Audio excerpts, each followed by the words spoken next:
ஆண்டவரின் இல்லத்தில் நான் குடியிருக்க வேண்டும். ஆண்டவரின் இல்லத்தில் நான் குடியிருக்க வேண்டும். ஆண்டவரே என் ஒளி, அவரே என் மீட்பு, யாருக்கு நான் அஞ்ச வேண்டும்? ஆண்டவரே என் உயிருக்கு அடைக்கலம், யாருக்கு நான் அஞ்சி நடுங்க வேண்டும்?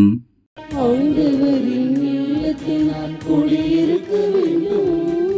ஆண்டவரின் இல்லத்தில் நான் குடியிருக்க வேண்டும். நான் ஆண்டவரிடம் ஒரு விண்ணப்பம் செய்தேன், அதையே நான் நாடி தேடுவேன். ஆண்டவரின் இல்லத்தில் என் வாழ்நாள் எல்லாம் நான் குடியிருக்க வேண்டும். ஆண்டவரின் அழகை நான் காண வேண்டும். அவரது கோவிலில் அவரது திருவுள்ளத்தை கண்டறிய வேண்டும். ஆண்டவரின் இல்லத்தில் நான் குடியிருக்க வேண்டும். ஆண்டவரின் இல்லத்தில் நான் குடியிருக்க வேண்டும். வாழ்வோரின் நாட்டினிலே ஆண்டவரின் நலன்களை காண்பேன் என்று நான் இன்னும் நம்புகின்றேன். நெஞ்சே, ஆண்டவருக்காக காத்திரு, மன உறுதி கொள், உன் உள்ளம் வலிமை பெறட்டும். ஆண்டவருக்காக காத்திரு. ஆண்டவர்